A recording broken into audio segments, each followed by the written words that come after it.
आप सभी को नमस्कार, सुप्रभात। सार्थक government job point YouTube channel आप सभी लोगों का हार्दिक स्वागत करता है। चैनल पर नए हैं, चैनल को सब्सक्राइब करके वीडियो को लाइक कर दें, शेयर कर दें, बेल आइकन दबा करके रख लें ताकि आपको नोटिफिकेशन मिल जाए और आप उसे शेयर कर पाएँ। काफ़ी सारी महत्वपूर्ण अपडेट हैं, इसलिए चैनल में इस वीडियो को आप सभी लोग एंड तक ज़रूर देखें। आप सभी लोगों को काफ़ी महत्वपूर्ण सूचनाएँ प्रदान की जाएंगी। चलिए खबरों की शुरुआत कर लेते हैं। विद्यार्थी हलाकान परेशान।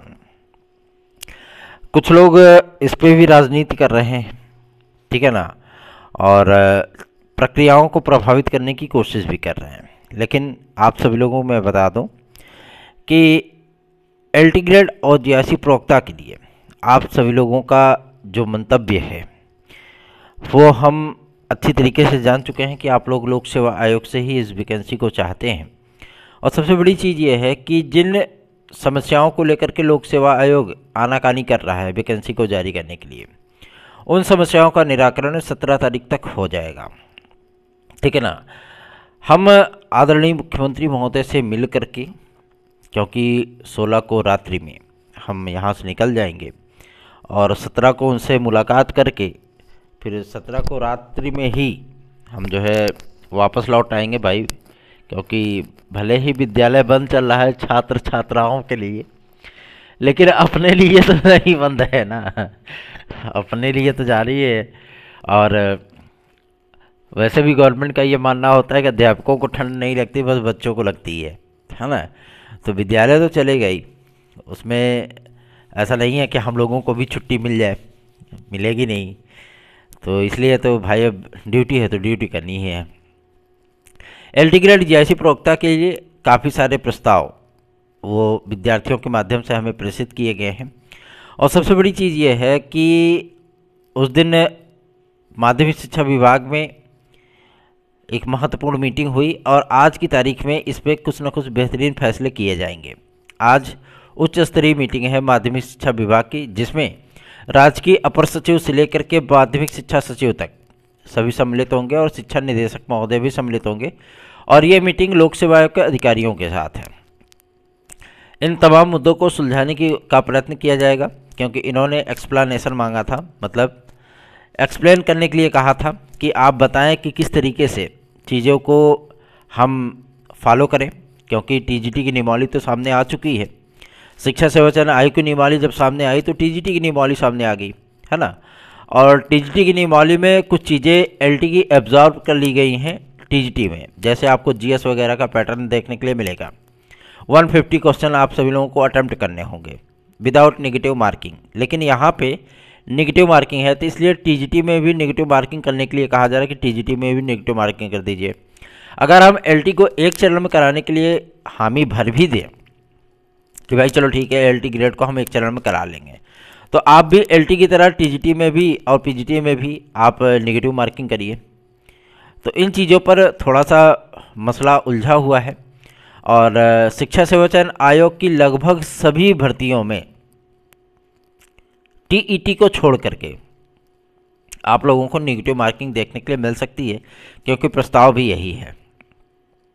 अगर नकारात्मक अंकन हुआ तो जाहिर सी बात है कि वही पैटर्न चला जाएगा जो लोक सेवा आयोग का है। इन तमाम मुद्दों को लेकर के आज राजकीय सचिव, अपर सचिव, माध्यमिक शिक्षा सचिव, शिक्षा निदेशक और अन्य अधिकारियों के बीच में जो लोक सेवा आयोग से संबंधित होंगे मीटिंग होगी। और इस मीटिंग का कुछ न कुछ परिणाम आप सभी लोगों को देखने के लिए अवश्य मिलेगा। रही बात काउंटर की, जो एलिजिबिलिटी से संबंधित है, वो काउंटर सूचना तो है कि काउंटर भेज दिया गया है 1.5 महीने पहले ही। लेकिन अब लोक सेवा आयोग का ये कहना है कि काउंटर नहीं मिला है, नहीं आया है पत्र शासन की तरफ से। तो ठीक है, इसको भी कंफर्म करवा लिया जाता है। और सबसे बड़ी चीज़ ये है कि हमारे जो पीसीएस के ओवर एज हमारे भाई बहन हैं, आप लोग हमसे सीनियर हो, हमसे बड़े हो, आप आशीर्वाद दिया करें, रिक्वेस्ट ना किया करें, ठीक है ना। क्योंकि आप सभी लोग जब रिक्वेस्ट करते हैं तो हमें ऐसा लगता है कि हम कितने ज़्यादा छोटे हो चुके हैं, ठीक है ना। इसलिए आप सभी लोगों से विनम्रतापूर्वक हाथ जोड़ करके निवेदन है, आपके भाई से जितनी कुछ चीज़ें बन सकती हैं, ठीक है ना, जितनी कुछ चीज़ें बनेंगी वो सारी चीज़ें आप लोगों के लिए की जा रही है। हालांकि चीज़ें इतनी आसान नहीं दिख रही हैं जितना समझा जा रहा है। ये वही चीज़ है कि एक न्यायाधीश को अपने फेवर में फैसले देने के लिए मनाना, उसी तरीके से मुख्यमंत्री महोदय को मनाना है कि हम लोगों को एक अतिरिक्त अवसर दे दिया जाए या 2 अतिरिक्त अवसर दे दिए जाए। विद्यार्थियों की जो मांग रही है कि हमें 24 और 25 मिल जाए तो ज़्यादा बेहतरीन है। जो 2 वर्ष उनका उधर 20 और 21 गया है, उन तमाम चीज़ों को लेकर के हम लोग अपना वक्तव्य उनके सम्मुख रखेंगे, तर्कों के साथ रखेंगे, सबूत के साथ रखेंगे कि ऐसा नहीं कि उत्तर प्रदेश ऐसा करने वाला इकलौता राज्य होगा। ऐसा बहुत से स्टेट ने कर रखा है। उनको विज्ञप्तियाँ दिखाई जाएंगी और चूँकि समाचार पत्रों की कटिंग ही इंटरनेट के माध्यम से प्रेषित किए गए हैं हमें, और हम कोशिश ये कर रहे हैं कि उन संस्थाओं की विज्ञापन को निकलवा सकें, ले सकें, जिसमें विद्यार्थियों की आयु सीमा को 43 वर्ष तक किया गया है। ठीक है ना, अधिकतम छूट 43 वर्ष तक किया गया है। ऐसी अपॉर्चुनिटी जाहिर सी बात है आप सभी लोगों के पक्ष को मजबूती के साथ मुख्यमंत्री महोदय को के सम्मुख रखने में हम लोगों की सहायता करेगा। इसलिए आप सभी लोगों से मैं विनम्रतापूर्वक गुजारिश करना चाहता हूं कि आप लोग चिंतित बिल्कुल ना हो। आपके पक्ष को मजबूती के साथ आदरणीय सीएम सर के सम्मुख रखा जाएगा। साथ ही साथ एलटी ग्रेड जीआईसी प्रवक्ता के लिए भी काफ़ी सारे बातों को लेकर के हम लोगों ने ज्ञापन माध्यमिक शिक्षा मंत्री महोदया को प्रेषित किया था, और उधर से जो रिप्लाई था वो भी मिला है कि इस भर्ती प्रक्रिया को बहुत जल्दी स्टार्ट करा लिया जाएगा। विज्ञापन लोक सेवा आयोग ही जारी करे, इसके लिए उनको यथादिशा निर्देश जारी किए जा चुके हैं। लेकिन कैलेंडर जब इनका जारी हुआ तो उस कैलेंडर में 2024 की किसी भी नई भर्ती को सम्मिलित नहीं किया गया। सारी की सारी पुरानी भर्तियां हैं, और जो आरक्षित तिथियां हैं, ठीक है, कोई दिक्कत नहीं है, इतनी सारी आरक्षित तिथियां आपने कर रखी हैं, तो इन आरक्षित तिथियों में इन परीक्षाओं को सम्मिलित कब किया जाएगा? क्या ये मार्च में होंगी या अप्रैल में होंगी? अगर ऐसी परिस्थितियां बनती हैं तो विज्ञापन तो भाई जाहिर सी बात है 1-1.5 महीने पहले आना चाहिए, क्योंकि एलटी ग्रेड जीआईसी प्रवक्ता एक ऐसी वैकेंसी है जिसमें कम से कम 23 से 25 लाख आवेदन होंगे, दोनों को मिला करके। और ऐसी परिस्थितियों में आप 10 दिन का समय देकर के आवेदन नहीं ले सकते। आपको तकरीबन नहीं कम से कम तो 1 माह का समय जरूर देना होगा। 1 माह मतलब अगर जनवरी में विज्ञापन जारी होता है तो पूरा फरवरी आपका आवेदन चलेगा। फिर मार्च और अप्रैल में तो पेपर होने से रहा, मई में ये पेपर हो सकता है, ठीक है ना। लेकिन भाई लोक सेवा आयोग है, शासन है, अगर उनकी मंशा हो गई नहीं हमको कराना ही है, तो पता लगे कि आपको 25 दिन के अंदर एडमिट कार्ड जारी कर दिए जाएंगे। भाई सिस्टम है, कुछ भी हो सकता है ना। तो ऐसी चीज़ों से विद्यार्थियों का मनोबल ऑटोमेटिक गिरता है, जिसकी वजह से हम सभी लोग अब पूरी तरीके से कमर कस चुके हैं कि अब चलो युद्ध के मैदान में उतरते ही हैं। बहुत से प्रतियोगी छात्र संगठन भी आप सभी लोगों के लिए प्रयास कर रहे हैं। आप देख रहे होंगे मेरा गला बैठ गया है, बोलते बोलते चिल्लाते चिल्लाते इतनी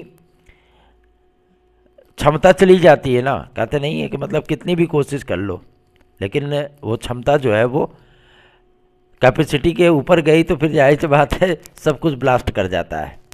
इसलिए आप सभी लोगों से मैं गुजारिश करना चाहूँगा कि चैनल को अधिक से अधिक सपोर्ट करिए, चैनल को अधिक से अधिक शेयर किया करिए, वीडियो को लाइक किया करिए, क्योंकि हम आप सभी लोगों के लिए कार्य कर रहे हैं, तो आपका सहयोग और आशीर्वाद हमें अवश्य ही प्राप्त होना चाहिए।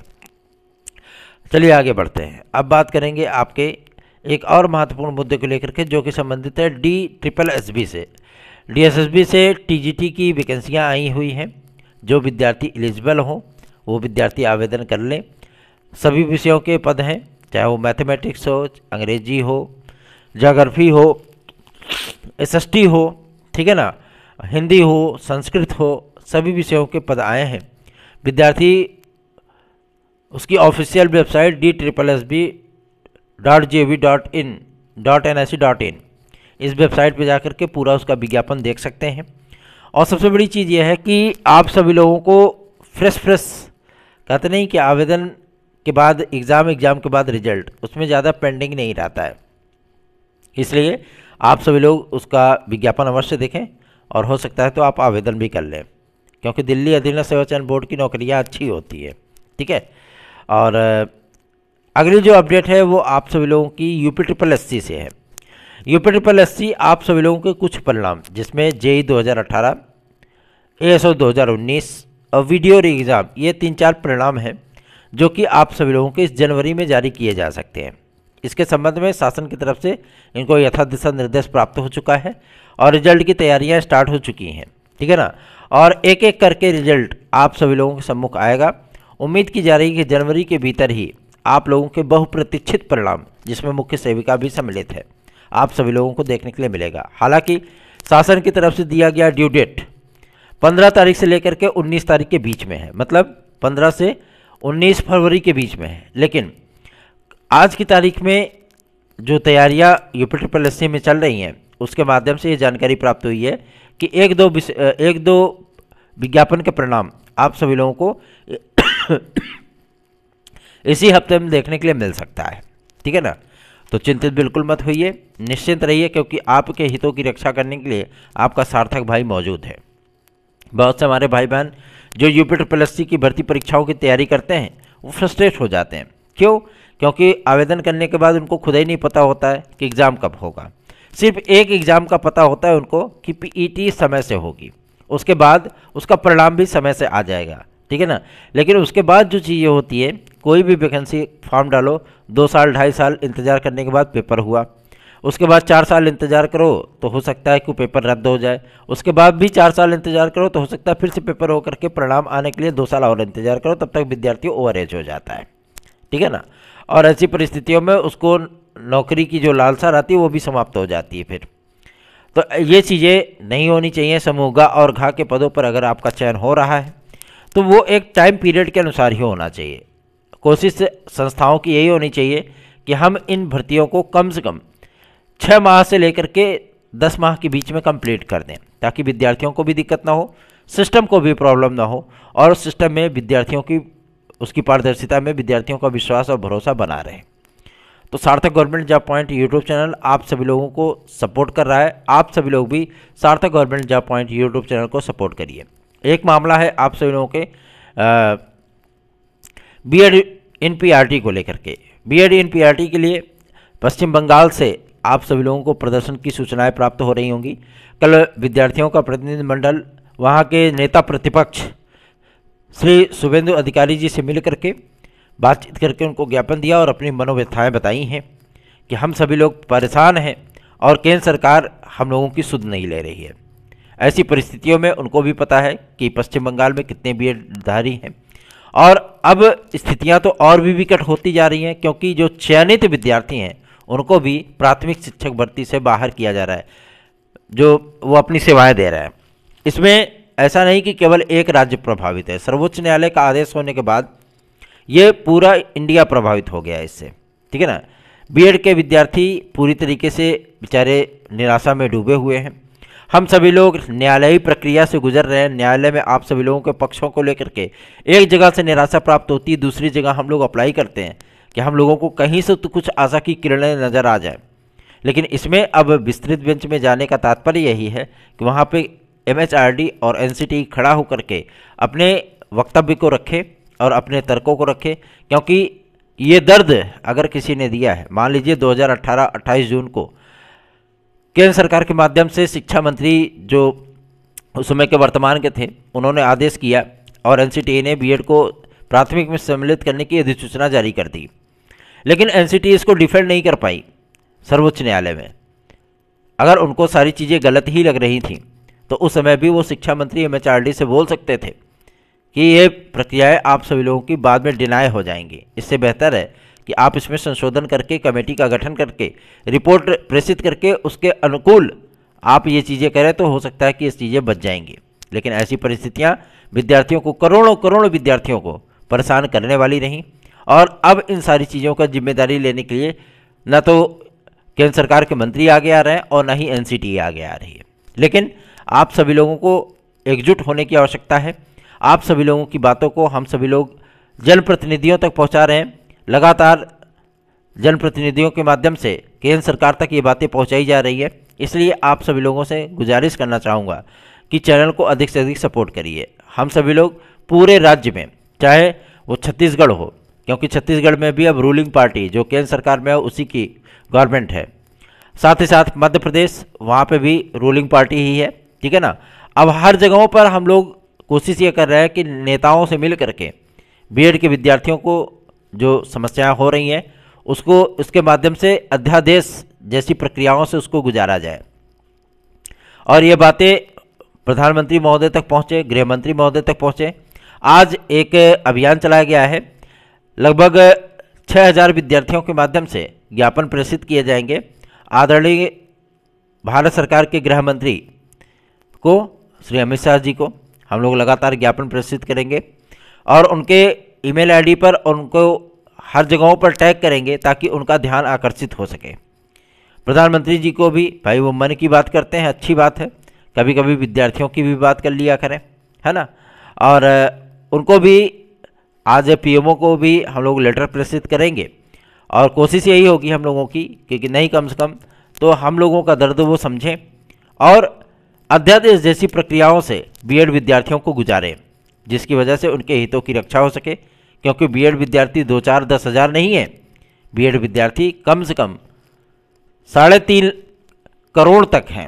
इसलिए अब जो सिलेक्टेड है उनके भी हितों की रक्षा केंद्र सरकार को करनी है और जो इसमें अप्लाई करना चाहते हैं उनके भी हितों की रक्षा उन्हीं को करनी है।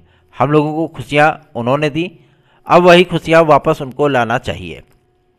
और निश्चिंत रहें, आप लोगों की एकजुटता के दम पे हम सभी लोग ये प्रयास कर पाने में और इसमें सफल हो पाने में निश्चित ही सक्षम होंगे। चलिए आगे बढ़ते हैं। अब बात करेंगे आपके एक और महत्वपूर्ण मुद्दे को लेकर।